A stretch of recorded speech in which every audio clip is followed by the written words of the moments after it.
ഇടതുപക്ഷത്തിന് മോഡിയോടും N D എയോടും B J പിയോടുമുള്ള വിമർശനങ്ങളിൽ അവരേതെങ്കിലും തരത്തിൽ വിട്ടുവീഴ്ച ചെയ്യുന്ന ഒരു ചരിത്രം ഇതുവരെ ഉണ്ടായിട്ടില്ല. എന്ന് മാത്രമല്ല, അതിശക്തമായി എൻ ഡി എയെ അല്ലെങ്കിൽ ബി ജെ പിയെ ഫൈറ്റ് ചെയ്തിട്ടുള്ള പാർട്ടി കൂടിയാണ് ഇടതുപക്ഷം. ഇപ്പം നോക്കൂ, ദേശീയ തലത്തിൽ എപ്പോഴൊക്കെ, ഞാൻ ആവർത്തിച്ച് പറയുന്ന ഒരു കാര്യമാണ്, ദേശീയ തലത്തിൽ എപ്പോഴൊക്കെ ഇടതുപക്ഷം ശക്തിപ്പെട്ടിട്ടുണ്ടോ അപ്പോഴൊക്കെ ബി ജെ പി അധികാരത്തിൽ നിന്ന് അകറ്റി നിർത്തപ്പെട്ടിട്ടുണ്ട്. അത് 1977 സംഭവിച്ചിട്ടുണ്ട്, പിന്നെ 96 സംഭവിച്ചിട്ടുണ്ട്, 2004 സംഭവിച്ചിട്ടുണ്ട്.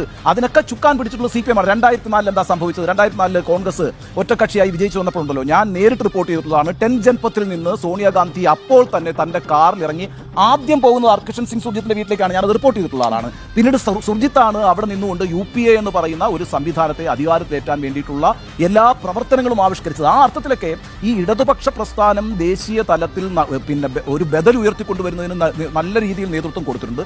അതുകൊണ്ട് ഇടതുപക്ഷം ഒരു അനിവാര്യതയാണ് ഇന്ത്യൻ രാഷ്ട്രീയത്തിൽ. BJPക്കെതിരായി പ്രത്യേകിച്ച് അവരുടെ BJP വിരോധത്തെയും BJPക്കെതിരായിട്ടുള്ള അവരുടെ നിലപാടിനെയും ആരും തന്നെ സംശയിക്കേണ്ട ഒരു സാഹചര്യം ഇതുവരെ അവരുണ്ടാക്കിയിട്ടില്ല.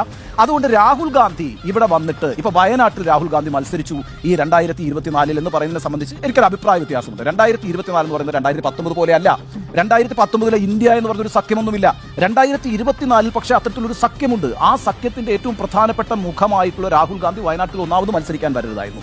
ഇനി അഥവാ മത്സരിക്കാൻ വന്നാൽ തന്നെ രാഹുൽ ഗാന്ധി സ്വീകരിക്കേണ്ട ഒരു പോസ്റ്ററിംഗ് ഉണ്ട്. അത് ദേശീയ രാഷ്ട്രീയവുമായി ബന്ധപ്പെട്ട പോസ്റ്ററിംഗ്. ഇവിടെ വന്നിട്ട് വയനാട്ടിൽ ഒരു സ്ഥാനാർത്ഥി എന്നതിലേക്ക് ചുരുങ്ങിക്കൊണ്ട് കേരളത്തിലെ മുഖ്യമന്ത്രിയെയും കേരളത്തിലെ ഇടതുപക്ഷത്തെയും വിമർശിക്കാൻ രാഹുൽ ഗാന്ധി നിന്നുകൂടാ എന്ന് വിചാരിക്കുന്ന ഒരാളാണ് ഞാൻ. അത് കെ സുധാകരൻ ചെയ്യുന്നുണ്ടല്ലോ, അത് കെ മുരളീധരൻ ചെയ്യുന്നുണ്ടല്ലോ, അത് VD സതീശനും രമേശ് ചെന്നിത്തലയും ചെയ്യുന്നുണ്ടല്ലോ. ആ അർത്ഥത്തിൽ പൊളിറ്റിക്കലി ഇൻകറക്റ്റ് ആയ ഒരു സ്റ്റേറ്റ്മെന്റ് ഇന്ന് രാഹുൽ ഗാന്ധി നടത്തി എന്നാണ് ഞാൻ വിചാരിക്കുന്നത്.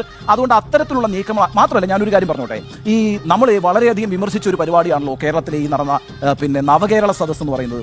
നവകേരള സദസ്സിൽ 2-3 മാസം മുമ്പ് കേരളത്തിലെ മുഖ്യമന്ത്രിയും മന്ത്രിമാരും എല്ലാം കൂടി കേരളത്തിലെ എല്ലാ മണ്ഡലങ്ങളിലും സഞ്ചരിച്ച് നടത്തിയ പ്രചാരണമാർക്കെതിരായിട്ടായിരുന്നു. അത് കേന്ദ്ര സർക്കാരിനെതിരായിട്ടായിരുന്നു, അത് നരേന്ദ്രമോദിക്കെതിരായിട്ടായിരുന്നു. കേന്ദ്ര സർക്കാരിന്റെ നയങ്ങൾ എങ്ങനെയാണ് സംസ്ഥാനത്തെ പീഡിപ്പിക്കുന്നത്, സാമ്പത്തികമായി ഞെരുക്കുന്നത് എന്ന് വിശദീകരിക്കാൻ വേണ്ടിയിട്ടാണ്. മറ്റു പല കാരണങ്ങളാൽ ആ വാർത്തയിൽ നിന്ന് വ്യതിയാനം സംഭവിച്ചെങ്കിൽ പോലും അടിസ്ഥാനപരമായി BJP സർക്കാരിനെതിരായിട്ടുള്ള പ്രചാരണമാണ് സംഘടിപ്പിക്കപ്പെട്ടിരുന്നത്. ആ കാര്യം നമ്മൾ കാണാതെ പോകരുത്. ഗവർണറുമായി ബന്ധപ്പെട്ട് കേരളം കേസിന് പോയില്ലേ? അത് യഥാർത്ഥത്തിൽ കേന്ദ്ര സർക്കാരിനെതിരായിട്ടുള്ള വലിയ ഫൈറ്റ് അല്ലേ, ഒരു ലീഗൽ ഫൈറ്റ് അല്ലേ നടത്തിയത്? അതേപോലെ ഫെഡറൽ സംവിധാനം നിലനിർത്താൻ വേണ്ടിയിട്ട് ഈ സാമ്പത്തികമായ പരാധീനത സൃഷ്ടിക്കുന്നതിനെതിരായിട്ട് കേരളം സുപ്രീം കോടതിയിൽ പോയില്ലേ? അതൊരു വലിയ ഫൈറ്റ് അല്ലേ നടത്തിയത്? ആ അർത്ഥത്തിലൊക്കെ രാജ്യത്തെ ഈ വളർന്നു വരുന്ന ഹിന്ദുത്വ പുനരുത്ഥാന ശക്തികൾക്കെതിരായി വലിയ പ്രതിരോധം സൃഷ്ടിക്കുന്നതിന് മുൻകൈ എടുത്തിട്ടുള്ള എക്കാലവും നിലപാടെടുത്തിട്ടുള്ള പ്രസ്ഥാനമാണ് ഇടതുപക്ഷ പ്രസ്ഥാനം ദേശീയ രാഷ്ട്രീയ സാഹചര്യത്തിൽ. പക്ഷേ ഇന്ന് കേരളത്തിൽ ഒരു വ്യത്യസ്തമായ സാഹചര്യമാണ്. അവർക്ക് കേരളത്തിൽ കോൺഗ്രസിനെയാണ് നേരിടേണ്ടി വരുന്നത്. ആ കോൺഗ്രസിനെ നേരിടേണ്ടി വരുമ്പോൾ കോൺഗ്രസിന്റെ പ്രധാന മുഖമായിട്ടുള്ള രാഹുൽ ഗാന്ധിക്കെതിരായിട്ട് തന്നെ സംസാരിക്കേണ്ടി വരും.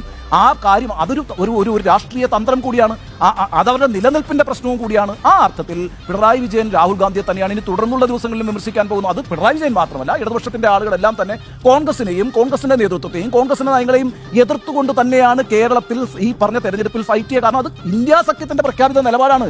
ഇന്ത്യയിൽ ഇന്ത്യ മുന്നണി എന്ന് പറഞ്ഞൊരു സാധനം, ഇന്ത്യ മുന്നണി ഒരു സാധനം കേരളത്തിലില്ല. അതുകൊണ്ട് കേരളത്തിൽ ഏറ്റവും പ്രധാനപ്പെട്ട ശത്രുവിനെതിരായിട്ട് ആ ശത്രു കോൺഗ്രസ് ആണ് എന്ന കാര്യത്തിൽ ഇടതുപക്ഷം സംശയിക്കേണ്ട കാര്യമില്ല. കോൺഗ്രസിനെ സംബന്ധിച്ചിടത്തോളം മുഖ്യ ശത്രു ആരാന്നേ? കോൺഗ്രസിനെ സംബന്ധിച്ചിടത്തോളം കേരളത്തിൽ മുഖ്യ ശത്രു എന്ന് പറയുന്നത് ഇടതുപക്ഷം തന്നെയാണ്. കേരളത്തിൽ ഓരോ കോൺഗ്രസ് നേതാക്കളും നിരന്തരം പിണറായി വിജയനെതിരായിട്ടും CPM-നെതിരായിട്ടും ഇടതുപക്ഷ സർക്കാരിനെതിരായിട്ടും തന്നെയാണ് സംസാരിച്ചുകൊണ്ടിരിക്കുന്നത്. അതേ നാണയത്തിൽ തന്നെയാണ് സ്വാഭാവികമായും ഇടതുപക്ഷത്തിന്റെ നേതൃത്വവും അവരുടെ പ്രതികരണങ്ങൾ വരിക. അതുകൊണ്ട് വരും ദിവസങ്ങളിൽ ഇത് ആവർത്തിക്കാനാണ് സാധ്യത. ഒരു കാര്യം ഞാൻ ആവർത്തിച്ച് പറയുന്നു, ഇന്നത്തെ രാഹുൽ ഗാന്ധിയുടെ സ്റ്റേറ്റ്മെന്റ് എന്ന് പറയുന്നത്, പിണറായി വിജയനെതിരായിട്ടുള്ള സ്റ്റേറ്റ്മെന്റ് എന്ന് പറയുന്നത് പൊളിറ്റിക്കലി ഇൻകറക്റ്റ് ആണ് എന്നാണ്.